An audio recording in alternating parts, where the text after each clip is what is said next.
السلام علیکم ورحمۃ اللہ وبرکاتہ۔ معزز ناظرین و مشاہدین، امید ہے کہ آپ تمام احباب بخیر و عافیت ہوں گے۔ دلی دعا ہے اللہ آپ کو سلامت رکھے۔ میں آپ کا بھائی شہاب شاہی نئی ویڈیو کے ساتھ آپ کی خدمت میں حاضر ہوا ہوں۔ السلام علیکم ورحمۃ اللہ وبرکاتہ۔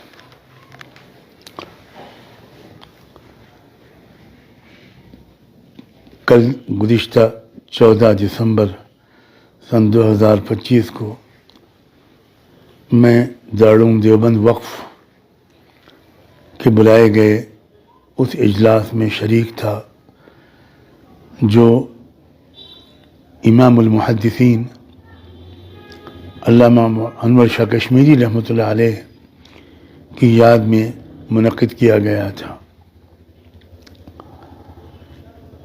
اسی اجلاس کے دوران یہ خبر آئی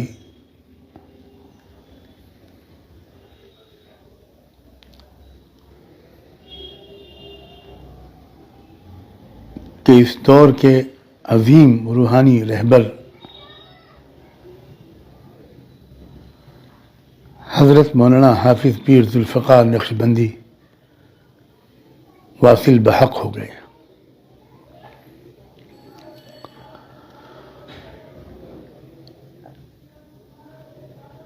تھوڑی دیر کے بعد کچھ ایسی خبریں آئیں جن سے یہ معلوم ہو کر قدر اطمینان ہونے لگا کہ یہ خبر صحیح نہیں ہے۔ میں نے حضرت نور اللہ مرقدہ کے عالی مقام صاحبزادے مولانا حافظ حبیب الرحمن صاحب سے رابطہ قائم کیا۔ ان کا جواب آیا انا للہ و انا الیہ راجعون۔ خبر کی تصدیق ہو گئی اور پھر میں بتا نہیں سکتا کہ میرے دل و دماغ کی کیا کیفیت ہو گئی۔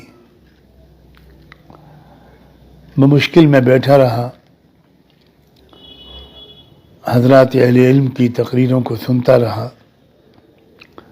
اور جب میری باری آئی تو سارا مضمون بالکل غائب تھا۔ بمشکل میں نے خانہ پوری کی اور ایک بہت ہی بوجھل دل لے کر وہاں سے اپنی قیامگاہ پہ واپس آیا۔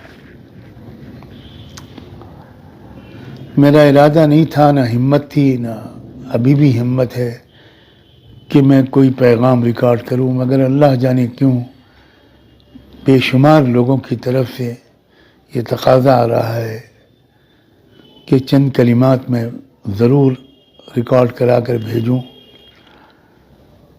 میں سب سے پہلے تو تعزیت پیش کرتا ہوں حضرت نور اللہ مرقدہ وقدس سرہ کے تمام اہل خاندان کو، صاحبزادگان کو، اہلیہ مکرمہ کو، ان کی صاحبزادی کو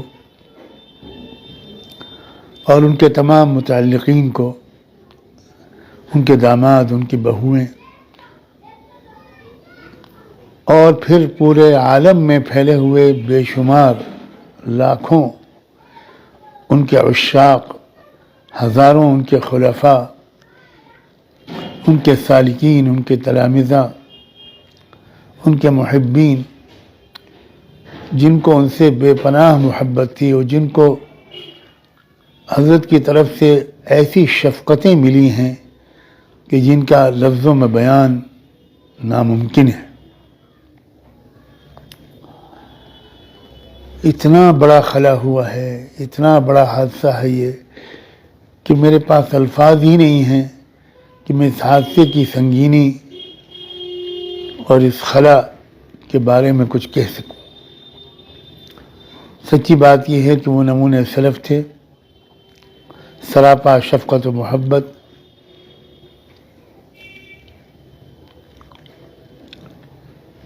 عجیب دل پذیر انداز بیان تھا،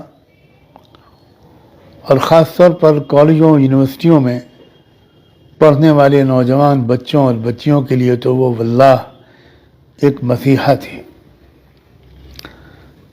اس نئی نسل کے نوجوانوں کو اسلام سے اور اکابر اہل علم سے قریب کرنے کا جو کام تنہا ان سے اللہ نے لیا ہے، اس کی نظیر تلاش کرنا مشکل ہے۔ وہ عالم دین بھی تھے، حافظ قرآن بھی تھے، اور ایک سند یافتہ انجینئر بھی تھے، ایک پروفیشنل بھی تھے، اور ان کی شخصیت کی اس جامعیت کی وجہ سے یونیورسٹیوں اور کالجوں میں جو کام ان سے اللہ نے لیا، اور یہ عصری تعلیم یافتہ طبقہ جس طرح ان کے ذریعے سے راہ یاب ہوا، وہ ایک بہت بڑا تاریخی کارنامہ ہے جو اللہ کی توفیق سے انہوں نے انجام دیا۔ میں اس وقت ان کے تمام خلفاء، اہل خانہ، ان کے عشاق و محبین، ان کے تلامذہ، ان کے رفقاء کار، سب کی خدمت میں تعزیت پیش کرتا ہوں، اور دست بستہ یہ گزارش کرتا ہوں کہ میرے لیے یہ جو خطا کار آپ سے مخاطب ہے سجاد نعمانی، اس کے لیے یہ دعا فرما دیں کہ کل روز محشر ان سے ملاقات ہو تو شرمندگی نہ ہو۔ وہ صالحین کے زمرے میں ہوں گے انشاءاللہ، اور امید ہے کہ عرش الہی کے سائے میں ہوں گے، کہ اللہ ہماری بھی وہاں تک رسائی نصیب فرما دے، اور ان کے اور دوسرے اکابر کے وسیلے سے بارگاہ نبوت تک پہنچنا اور قدمین شریفین قدم بوسی بھی نصیب ہو جائے، اور اس جنت میں ہم کو بھی جگہ مل جائے جس میں یہ صالح لوگ ہوں، ہم بھی وہاں ان کی زیارت سے اپنے دلوں کو منور کرتے رہیں۔ بس میں ان کلمات پر اجازت چاہتا ہوں، اور اپنے لیے خاص طور پر میں آپ سب سے دعاؤں کا طالب ہوں۔ جزاکم اللہ وبارک فیکم۔ دل و جان سے دعا ہے اللہ تعالیٰ ان کے درجے بلند فرمائے، اعلیٰ علیین میں ان کو جگہ نصیب فرمائے۔ وآخر دعوانا ان الحمد للہ رب العالمین۔ حضرت ہی کی زبان سے ایک دو اشعار ہیں جو میں چاہتا ہوں کہ آپ سماعت فرمائیں۔ نہ کسی کی آنکھ کا نور ہوں، نہ کسی کے دل کا قرار ہوں، جو کسی کے کام نہ آ سکے میں وہ ایک مشت غبار ہوں۔ کوئی مجھ پہ آنسو بہائے کیوں، کوئی مجھ پہ دیپ جلائے کیوں، کوئی مجھ پہ پھول چڑھائے کیوں، میں وہ بے کسی کا مزار ہوں۔ میرا رنگ روپ بدل گیا، میرا یار مجھ سے بچھڑ گیا، میرا رنگ روپ بدل گیا، میرا یار مجھ سے بچھڑ گیا، جو چمن خزاں سے اجڑ گیا، میں اسی کی فصل بہار ہوں۔ جزاکم اللہ